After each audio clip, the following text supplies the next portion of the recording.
Welcome to NumismaTalks. Every second and fourth Thursday of the month at noon Mountain Time, we will be here with a new presentation.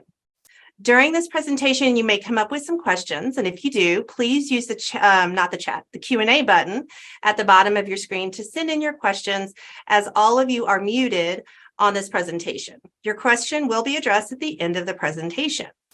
Now, I would like to introduce you to today's presenter, Janise Barrasso. Is that correct, Janise? Did I say it right? Barrasso. Barrasso, okay.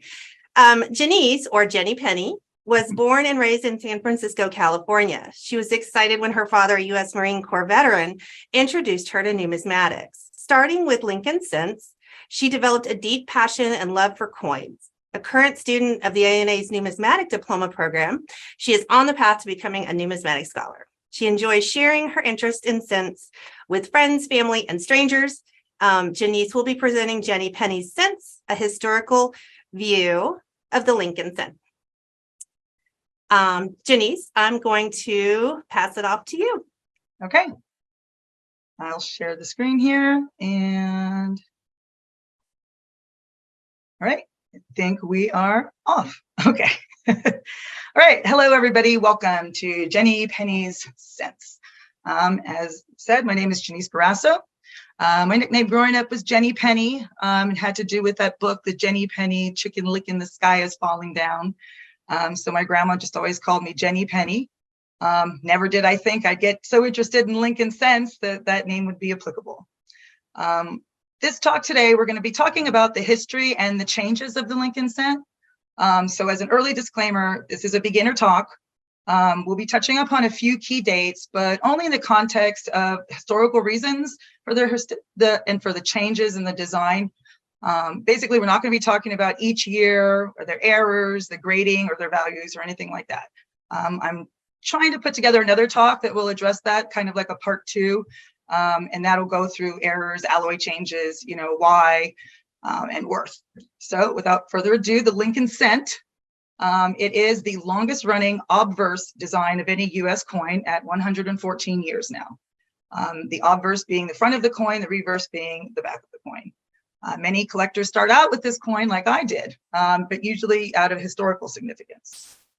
So a few years back, my dad gave me 4 huge coffee containers full of Lincoln wheat cents, all mixed up. Different years, different mints, different grades. He'd been purchasing them, flea markets, collecting from online, estate sales, just whenever he can get his hands on them. It took me, and I had no previous knowledge of anything about coins. I had never even seen a Lincoln cent before, really. It took me over a year to sort all of those coins by date and also by mint. After I did all that, then I started looking for double dies or looking up low mintages or errors or things like that, seeing which ones had nicer luster, and doing all that. So at the same time, I had also begun collecting stamps. However, the more I delved into the world of coins, the more complex it got. And I thought, okay, I'm going to have to make a decision here, stamps or coins. So I decided to do coins. After that, I decided, wow, there's a lot of coins and a lot of years, and oh my. So then I said, well, what do I have in my hand, tangible object? I had a lot of Lincoln cents. So I decided to focus only on the Lincoln cents. So it was very soon after that decision was made that I realized that I should just focus on the historical factor of the Lincoln cents, because for me, that's what got me interested. As I was sorting these dates and looking them up in the book, there was all this different information. And I like to be able to hold a piece of history in my hand. It's different than just reading about it, to actually hold that tangible object. So I'm very excited as you join me on this journey. It's what's considered numismatics, or the hobby of kings. So we'll go into it. Is it a cent or is it a penny? We call it pennies, don't we? So the cent comes from Latin centum, meaning 100. Therefore, a cent is the name for 1/100th of a dollar. And the dollar is named after the Spanish silver dollar, or also known as pieces of 8. 8 reals is considered a unit of currency in Spain. A real is divided by 8 bits, or 12.5 cents per bit. So a quarter would be 2 bits. So we get some expressions like from the Spanish dollar, such as that piece of junk ain't worth 2 bits, or I don't want to hear any more of your 2-bit excuses. Now we know 2 bits is 25 cents. The penny, however, is based on the British sterling pound, which was 240 pence. And pence is the plural form of the word penny. So the British penny is worth 1/240th of a British sterling pound. This is where we get some other expressions. One of them is, if you take care of the pennies, the pounds will take care of themselves. Or don't be penny wise and pound foolish. So we in America commonly and inaccurately describe our American cents as pennies. Don't let the picture of the Queen here fool you. Something quick to note, Canada also used the word cent as we do in America, as you can see here. I use the past tense of the word because production of the Canadian cent actually stopped being produced in Canada in 2012, and distribution has ceased in 2013. So this changed the way retailers charge for items. Instead of rounding up to the nearest cent, they were encouraged to round up to the nearest 5 cents. Anything digital is still rounded to the nearest cent, since circulation of coins makes no difference on non-cash transactions. Not to worry though, Canadian cents are still in circulation and they are still considered legal tender to this day, and they can still be used. In 1905, President Roosevelt wanted to redesign the entire series of American coins. This meant changing the Liberty heads on the $2.50 coin, the $5 coin, the $10 coin, the $20 coin, and the Indian head on the 1-cent coin. He commissioned Augustus St. Gaudens, who was a prominent French-Irish-American sculptor who embodied the ideals of the American Renaissance. He was known for the popular monument, Abraham Lincoln the Man, in Lincoln Park, Chicago. The 1905 to 1907 double gold eagle piece, which is arguably considered one of the most beautiful coins ever issued. Roosevelt wanted the cent redesigned to commemorate the coming up of President Lincoln's 100th birthday anniversary in 1909. And this would be the first time a president's portrait would have been on a national coin, not a state coin, a national one, the United States cent. Unfortunately, in 1907, Augustus unexpectedly died after a battle with cancer and was only able to complete the $10 and the $20 coin. 1 year before that, Roosevelt had commissioned an up-and-coming designer to design a commemorative coin to be given to all the Panama Canal workers as a tribute and a thank you to those who worked over 2 years. This coin had Roosevelt's portrait on the obverse and was purely commemorative, so it was not actually currency. He commissioned this Austrian designer, Viktoras Barnauskas. Born in Lithuania in 1871, he was the son of a sculptor and an engraver, and was engraving seals and dies by the age of 13. At 19, he emigrated to America and changed his name to Victor David Brenner. Brenner joined the ANA in 1894, but then it was known as the American Numismatic and Archaeological Society. In 1895, he entered a contest to replace the design of the Morgan dollar. However, he didn't win, and coincidentally, no design changes were made at that time. So he left America to study under the now revered sculptor Rodin.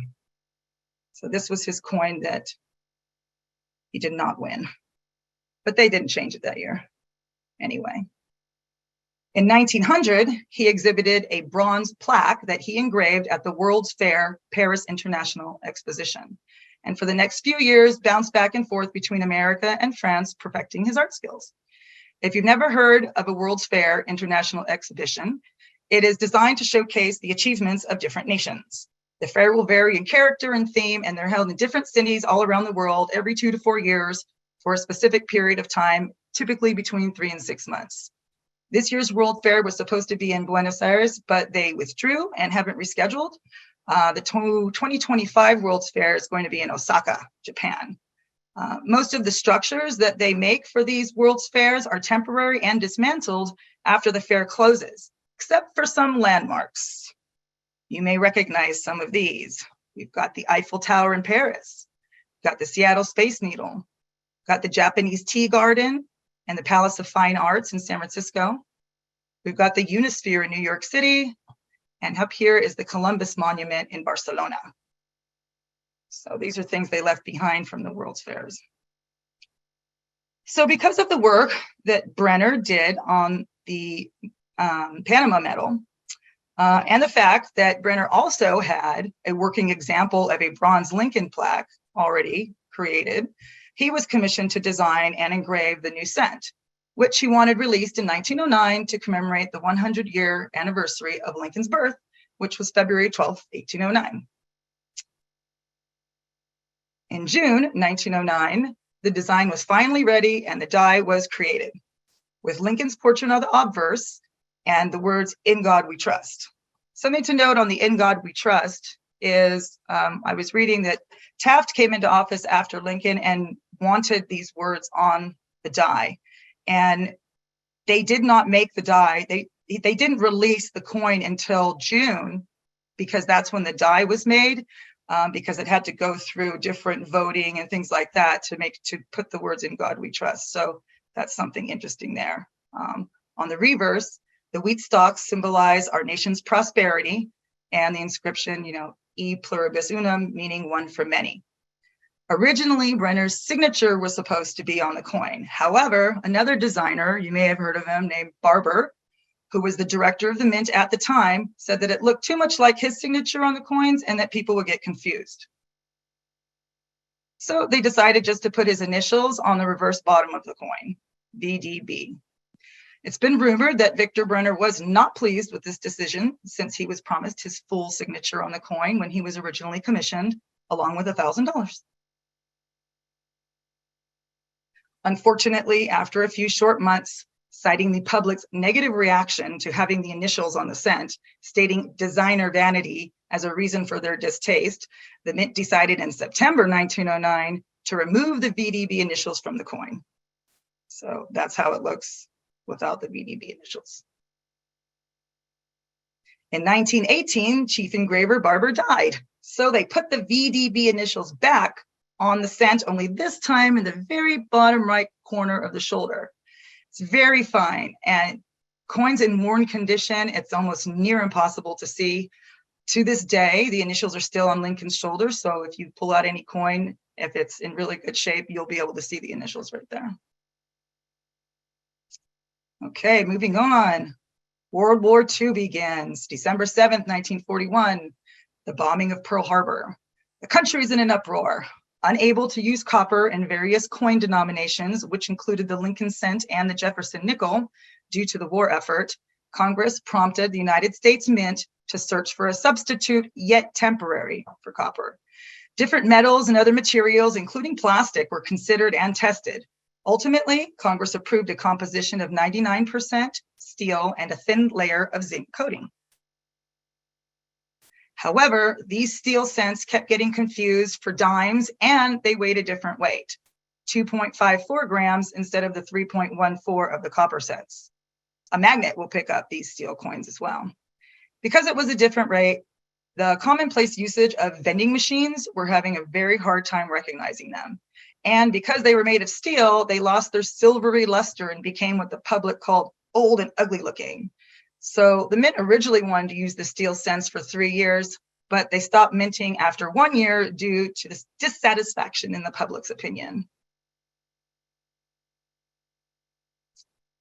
To commemorate Lincoln's 150th birthday, the mint decided to redesign the reverse of the Lincoln cent. The reverse design features a view of the Lincoln Memorial in Washington, D.C., with the massive statue of Lincoln sitting in contemplation, faintly visible in the middle right there. So I don't know if anybody's ever looked at the back of your memorial cents, but you can see the little statue there of Lincoln. So the mint received 23 different entry designs for those new 1959 Lincoln Memorial reverse, and chose Frank Gasparo's design, who was at the time the assistant to the chief engraver at the mint. His initials are at the bottom right here. There's his initials. And again, a little better view of the Lincoln inside the middle. Those that knew him said he was a really friendly guy. And coincidentally, he was born in 1909, which was Lincoln's 100th birthday year. In 1965, he was named the chief engraver of the U.S. Mint. In fact, he designed a few other noteworthy coins, both sides of the Susan B. Anthony dollar, both sides of the Eisenhower dollar, with the exception of the bicentennial edition and the reverse of the Kennedy half dollar.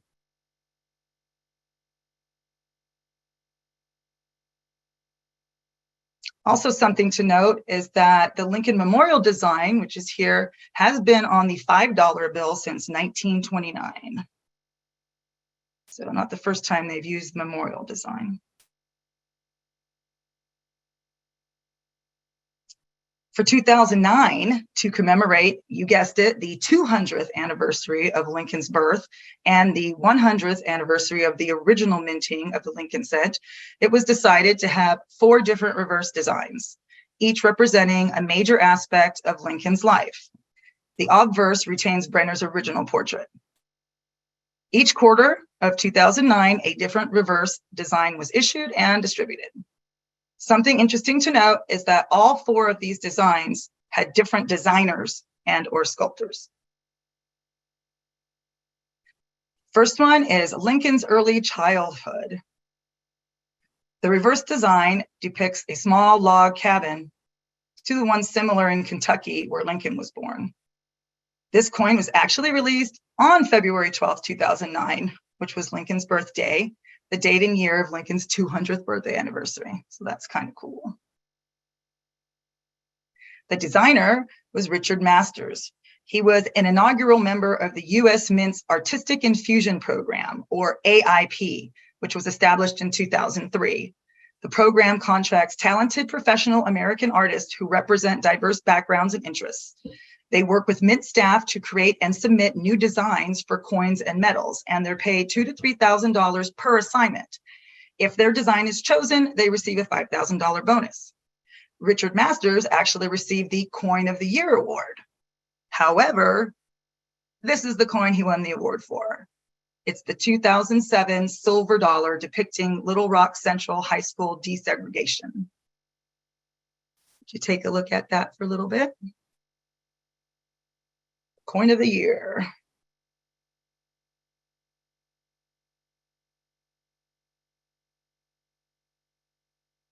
The engraver and sculptor of the Lincoln cent early childhood was Jim Lacaretz. He was named the recipient of the 2008 Numismatic Award for Excellence in Metallic Sculpture. The award was presented to him by the ANA at the Baltimore World's Fair of Money. His works can be seen in the British Museum, the Royal Coin Cabinet, the National Museum of Economy, the American Numismatic Society, and the Smithsonian. He has engraved many medals, bullion, commemoratives, and coins. The second installment is labeled Lincoln's Formative Years. It shows a young Lincoln reading a book while taking a break from his job rail splitting in Indiana.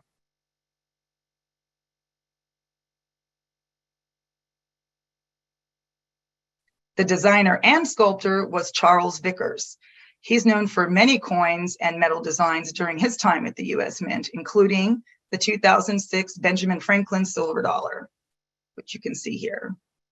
In fact, my son-in-law, who is a sergeant in the Marine Corps, just got the reverse design tattooed on his forearm. Looks pretty cool. So guess what he's getting for his birthday? A 2006 Benjamin Franklin silver dollar. The reverse of the third cent of the 2009 series is entitled Lincoln's Professional Life. It shows Lincoln standing in front of the Illinois State Capitol in Springfield, symbolic of his pre-presidential career in law and politics.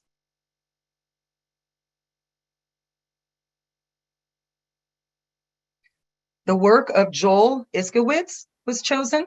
He's an American designer, book illustrator, print artist, and stamp and coin metal designer.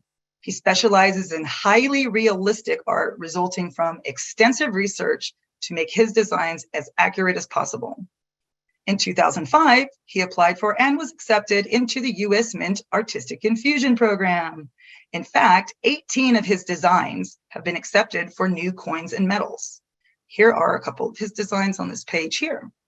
We've got the 2008 Arizona State Quarter, featuring a saguaro cactus in the foreground and the Grand Canyon in the background, and a 2009 Washington, D.C. State Quarter with Duke Ellington's name emblazoned on the piano while he poses sitting forward.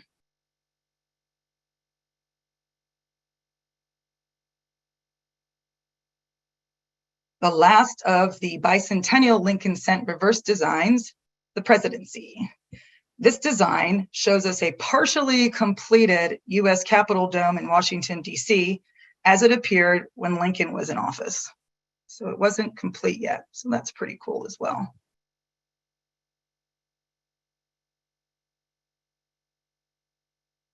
The designer was a master designer and Artistic Infusion Program member for the U.S. Mint. And as we noticed, our first woman designer. She designed the reverse side of multiple state quarters, several portraits for the Presidential Dollar Series, and many commemorative coins ranging from bald eagles to World War II coat tuckers. Her 2007 Jamestown Silver Dollar won the prestigious International Coin of the Year award for historical significance for the USA, which commemorates the 400th year after the founding of Jamestown. Let me take a look at that. The coin sculptor is Joseph Mena. He is an American sculptor and engraver who has worked in both digital and traditional sculpture media. He's been the chief engraver of the U.S. Mint since 2019. His sculpting work can also be seen on the 2007 Washington Presidential Dollar, here, the 2007 First Spouse, Martha Washington, and the Utah State Quarter. He was the first full-time digitally skilled artist hired by the U.S. Mint. Now, if you see any of these 2009s, they're all going to have a different back. I collect them, and you can see them all over the place in circulation. So just flip it over and take a look, and you'll see it's got one of these 4 designs if you have a 2009. Good, fun way to start coin collecting with coins in circulation. All right, that brings us to the present design, the 2010 Shield reverse design, which is what we have now. The reverse design was actually unveiled during the launch ceremony for the 4th and final 2009 Lincoln Cent Bicentennial in November 2009. The shield design symbolically caps off the life story told by the Lincoln Bicentennial reverse designs of 2009. The Union Shield dates back to the 1780s, widely used during the Civil War.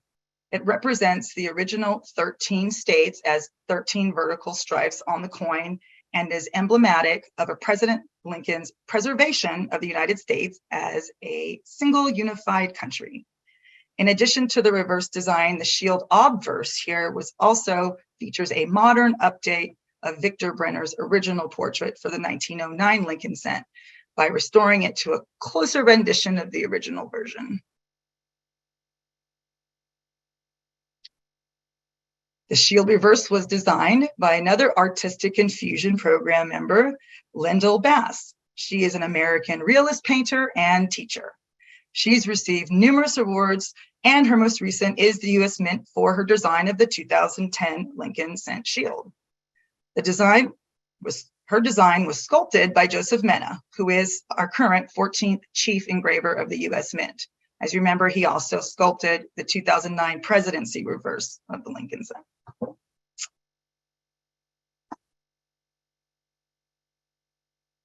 So that brings us up to the end here of our history. Thank you, Janise. Oh, perfect. You stopped sharing. Yes. So if you have questions, if you can pop those in the Q&A at the bottom. Right now, we do have one that says, can you recommend some introductory books for beginners to read about the information you're sharing today? You know, I had to look at a lot of different books, and what I did is I went to a couple of the bigger libraries, like, I live in a town, so I would go to like the city library and just look up all the books they had in numismatics, and then go to the content section. And usually there's a chapter that talks about Lincoln cents or the cent or wheat cents or something like that. And so what I did is I got a bunch of books all over the place, and I opened up each one to where it was talking about the Lincoln cent. And then I took pictures of those. And then when I got home, I read all the material, because each one of them gave me a little piece of information that wasn't in, another book. I've got the Lincoln cent book. Let me grab it for you real quick. Sure. It's this one, the official guide here. This book here. And this had a lot of information, but a lot of the information also was, like I said, errors and rarities and for specifics for the coin. So it would have like a couple pages, or a chapter introducing why there were these changes. Just like in the red book, if you look through it, there'll be a little bit of information in there. And that's where I started, with just the red book. And then my dad gave me this book with those 4 cans of cents. So, and then, like I said, there's just little bits all over the place. I pull out some when I get the magazine you guys send. I pull out some pieces there, and so it's out there. But I mean, I wish that there was something like that. That's why I wanted to put together this presentation, because I wasn't finding it all in one place either. And yeah, it's great for you to be able to put it in one spot like this. Yeah. So, and then you said this is being recorded, so people can go at their leisure and look through as well. And right. So I don't know, I saw somebody had done like a closed captioning. So is there a transcript that's recorded as well if people want to? Because I did a lot of dates and things, that I didn't have. Okay. Yeah. And I guess if you, that's a good question. I know I can pull it. I would assume that if you go in and look at the video, you might be able to do that as well. It'll be up on YouTube after it gets edited and transcribed. Okay. We have, can you repeat VDB's given name again? Oh yeah, Victor, let me grab that one.